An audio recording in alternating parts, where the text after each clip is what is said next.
নিয়োগ বান্ধব আইনের নতুন কি আনবে? একটা কথা আছে, ইজ অফ ডুইং বিজনেস। এইটা 2014 সাল থেকে চালানো হচ্ছে। তো আজকে তো 12 বছর হয়ে গেল কেন্দ্রের এই পলিসির বা এই আকর্ষণমূলক যে বক্তব্যের এইটা। তো কত বিনিয়োগ হয়েছে?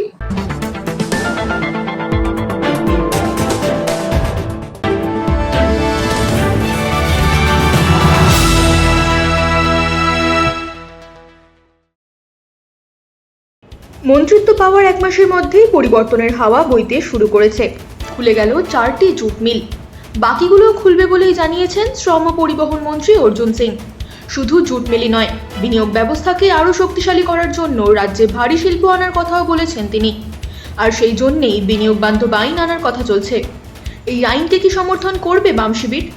এই নিয়ে কথা বললেন পশ্চিমবঙ্গ সিটুর ভাইস প্রেসিডেন্ট জিয়াউল আলম। রাজ্যের শ্রম পরিবহন মন্ত্রী অর্জুন সিং আনছে হচ্ছিল সিঙ্গেল উইন্ডো লজিস্টিক ক্লিয়ারেন্স সহ আরো কিছু বিনিয়োগ বান্ধব আইন। বিজেপি সরকার কি করতে চাইছে এই বিনিয়োগ বান্ধব আইনগুলো এনে? কি মনে হয় আপনাদের? বিনিয়োগ বান্ধব আইন কি, আমি সেরকম কিছু বুঝতে পারলাম না। হয়তো বাজেট সেশনে বাজেট প্লেসড হওয়ার, রাজ্যে ভারী শিল্প আনতে চাইছে আরো। না সে তো সবসময় ওয়েলকাম, ভালো এই উদ্যোগ। তবে এটা খেয়াল রাখতে হবে যে গত 15টা বছর রাজ্যের শিল্প, সে সব ধরনের ক্ষুদ্র মাঝারি এমএসএমই বড় ইত্যাদি পরিস্থিতি ভালো না, খুব একটা বিজনেস ফ্রেন্ডলি না। এবং যেটা মারাত্মক সেটা হচ্ছে গিয়ে কর্মচারী শ্রমিক তাদের তরফ থেকেও খুব একটা মানে কম্প্যাটেবল না।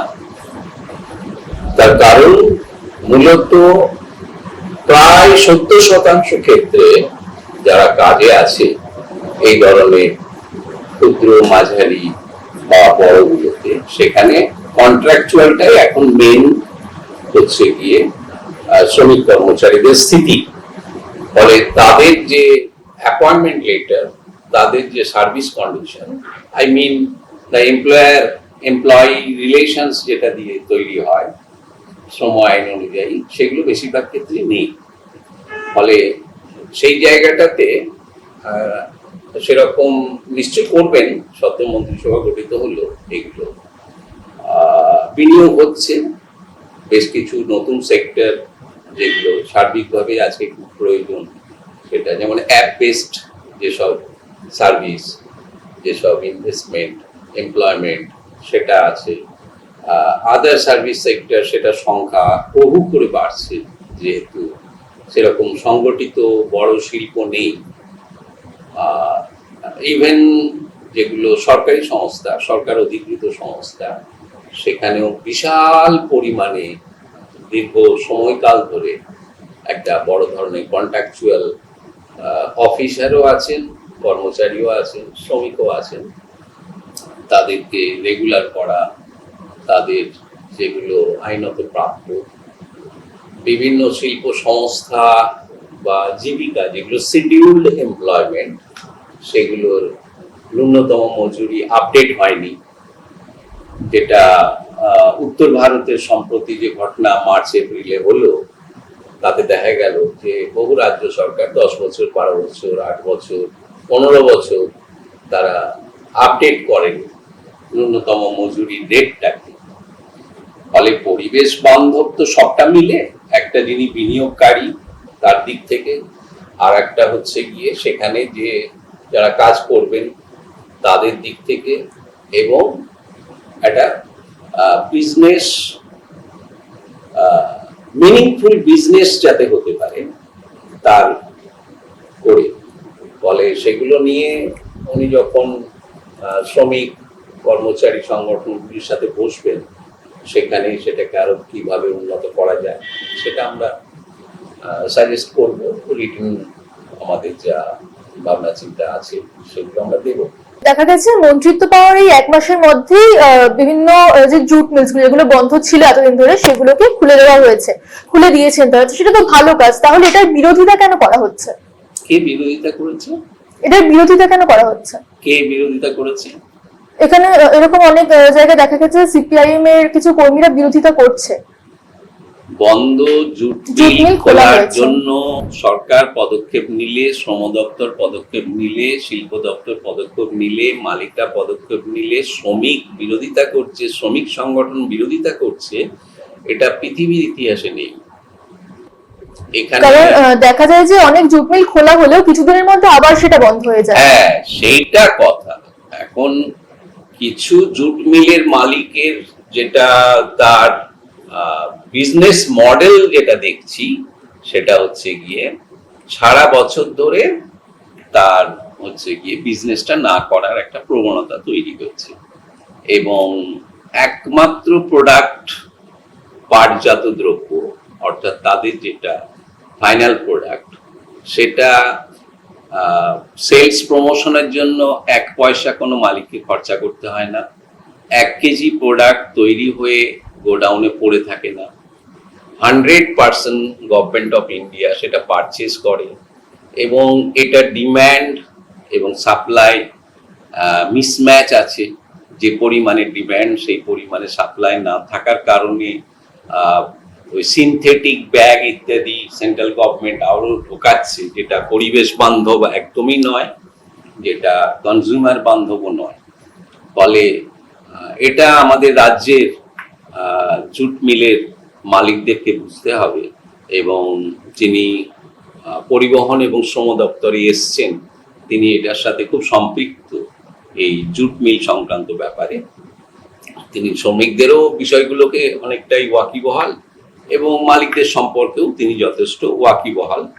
এটা সবটা মিলিয়ে ফলত এই ধরনের ফেনোমেনা, বিজনেস মডেল জুটের ক্ষেত্রে রাজ্যের অর্থনীতির পক্ষে, শ্রমিকদের পক্ষে এবং সামগ্রিকভাবে জুট শিল্পটাকে ধ্বংসের পক্ষে খুব ক্ষতির দিকে এগোচ্ছে। এটাকে বন্ধ করে এটা ভালোভাবেই করা সম্ভব। যেটা অনেক সময় বলে থাকে যে জুট নেই, কাঁচামাল নেই, সেই জন্য বন্ধ করতে হচ্ছে, এটাও বাস্তব না। আমি জানি না কি কারণে জুট মিলে এমনটি হয়েছে, যার 1 কেজি প্রোডাক্ট করে থাকে না এবং অত্যন্ত লাভদায়ক যে ক্ষেত্রটা, সেই ক্ষেত্রে শ্রমিকদের এই বিশাল পরিমাণে প্রায় 1000 কোটি টাকার বেশি পিএফ, ইএসআই, গ্র্যাচুইটি এইসব খাতে কেন পড়ে থাকবে? সেখানে মালিক শ্রমিকরা যে দ্বিপাক্ষিক চুক্তি হয় আলাপ আলোচনার ভিতর দিয়ে, সেই চুক্তি বা কেন সঠিক টাইমে সেটা রূপায়িত হয় না? ফলে এগুলো দেখার ব্যাপার আছে। একইভাবে রাজ্যের যে বড় শিল্প আর একটা চা শিল্প, সেই ক্ষেত্রে গত 15 বছর ধরে চা শিল্পকে নিয়ে যা করা হয়েছে তাকে প্রায় হচ্ছে গিয়ে মৃত্যুর মুখে ঠেলে দেওয়া হয়েছে। এখন এই শিল্পে 5 লাখ 6 লাখের মতো শ্রমিক, এবং আমাদের রাজ্যের একটা গর্বের জায়গা চা শিল্প। ফলে সেটা নিয়েও রাজ্যের শিল্পমন্ত্রীকে যথেষ্ট ভাবতে হবে, বাণিজ্য মন্ত্রীকে ভাবতে হবে, শ্রমমন্ত্রীকেও ভাবতে হবে। সরকারের শ্রম কোড যেটা, এই ডাবল ইঞ্জিন সরকারের ক্ষেত্রে, এটা এই অনলাইন ভিজিট, অনলাইন নিয়ন্ত্রণ, এটা স্বাভাবিক না। তাড়াতলার ঘটনা সকলের চোখ খুলে দিল। আমি প্রথম দিনেই ঘটনার 3-4 ঘন্টার মাথায় ওখানে গিয়ে যা পেলাম, সেটা হচ্ছে কনস্ট্রাকশন যেদিন থেকে শুরু হয়েছে তারপর থেকে ওখানে কোনো ভিজিট হয়নি, কোনো আধিকারিকের, কোনো দপ্তরের, এটা হয় না। ফলে সাডেন ভিজিট হতে হয়, রেগুলার ভিজিট হতে হয়। কোনো ওয়ার্কার যারা মারা গেছে, যারা অসুস্থ চিকিৎসাধীন এখনো আছে, তাদের কারোর কাছে এটা দেখা যাবে না যে তারা অ্যাপয়েন্টমেন্ট পেয়েছে, আইদার কন্ট্রাক্টরের কাছ থেকে অথবা ওখানে যিনি মালিক তার কাছ থেকে। ফলে এগুলো অনেক ক্ষেত্রে তাদের যে অধিকার সেটাকে নিশ্চয়তা দিচ্ছে না। ফলে সরকারের সেটা দেখতে হবে। এটা অন্যান্য ক্ষেত্রেও ঠিক একই কথা প্রযোজ্য। বিজেপি সরকার চাইছে লেবার লতে এমন পরিবর্তন আনতে যাতে বড় বড় যে ইন্ডাস্ট্রিগুলো সেগুলো পশ্চিমবঙ্গে এলে তাদের ইউনিয়ন যাতে প্রবলেম ফেস না করে কোনো রকমের। যদি লেবার লতে বড়সড় চেঞ্জেস আসে তাহলে আপনারা কি পদক্ষেপ নেবেন? কারণ দেখা যাচ্ছে যে এখন আইটি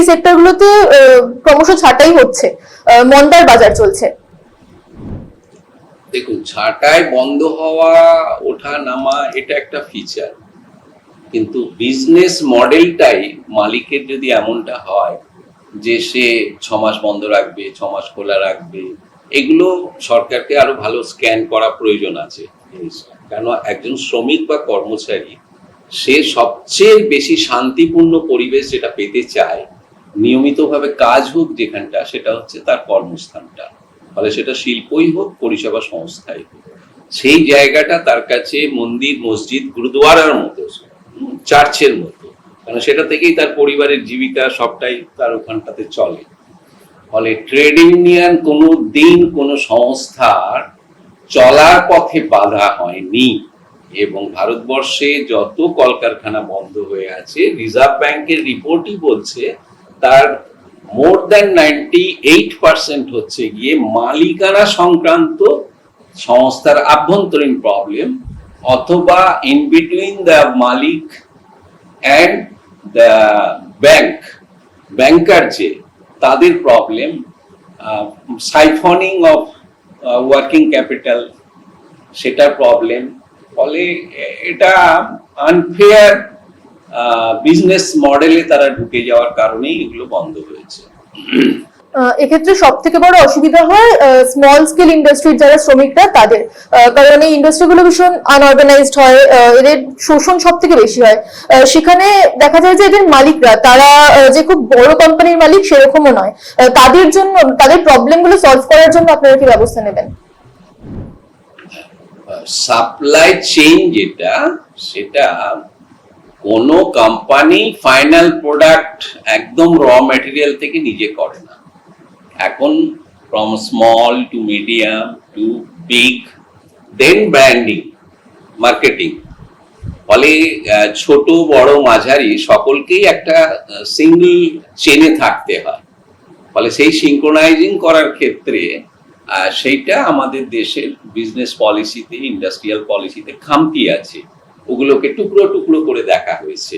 যেমন আপনি দেখবেন শ্রম কোড যেটা কথা বললেন, সেই ক্ষেত্রে এই 300 অধিক ওয়ার্কার হলে সেটা বন্ধ করা না করাকে কেন্দ্র করে সরকারের অনুমতি নিতে হবে, কিন্তু ছোট যদি হয়ে যায় সেটার ক্ষেত্রে হবে না। অমুক সংখ্যার উপরে যদি শ্রমিক থাকে তাহলে সেখানে বোনাস, গ্র্যাচুইটি ইত্যাদি প্রযোজ্য হবে, এই সংখ্যার নিচে শ্রমিক থাকলে সেখানে হবে না। এই যেগুলো আছে না, এগুলো অবাস্তব।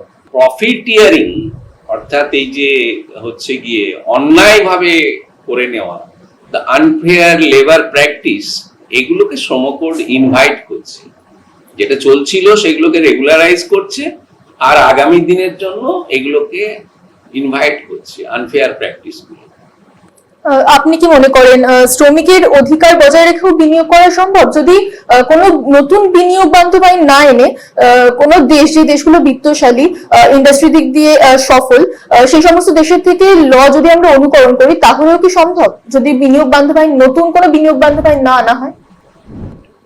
দেখুন, বিনিয়োগ বান্ধব আইনের নতুন কি আনবে? একটা কথা আছে, ইজ অফ ডুইং বিজনেস, এটা 2014 সাল থেকে চালানো হচ্ছে। তো আজকে তো 12 বছর হয়ে গেল কেন্দ্রের এই পলিসির বা এই আকর্ষণমূলক যে বক্তব্যের, এইটা তো কত বিনিয়োগ হয়েছে। সম্প্রতি তো যেটা দেখা যাচ্ছে সেটা হচ্ছে কি, সবটাই তো আর বিশ্বের অস্থির পরিস্থিতির কারণে বলে দেওয়া যায় না। আমাদের দেশ থেকে এফডিআই কমে গেছে, ফরেন ডাইরেক্ট ইনভেস্টমেন্ট। আমাদের দেশে হচ্ছে গিয়ে যে ফ্লো, সেটা এখন রিভার্সে আছে, আমাদের দেশ থেকে চলে যাচ্ছে। ফলে স্ট্রিমলাইন করার প্রয়োজন আছে। India has already lost during last 12 years তার গ্লোবাল পজিশনিং এর ক্ষেত্রে। সে অনেকটা এখন বিচ্ছিন্ন হয়ে গেছে। আমরা আমাদের প্রতিবেশীদের সাথে সেই পরিমাণে বাণিজ্য ইত্যাদি করতে পারছি না। তাতে আমাদের অনেক কিছুরই প্রোডাক্টের অসুবিধা হচ্ছে, সেটা টেক্সটাইল হোক, জেমস জুয়েলারিজ হোক, লেদার হোক, সবটার ক্ষেত্রেই। ফলে এগুলোকে রিপজিশনিং করার প্রয়োজন আছে।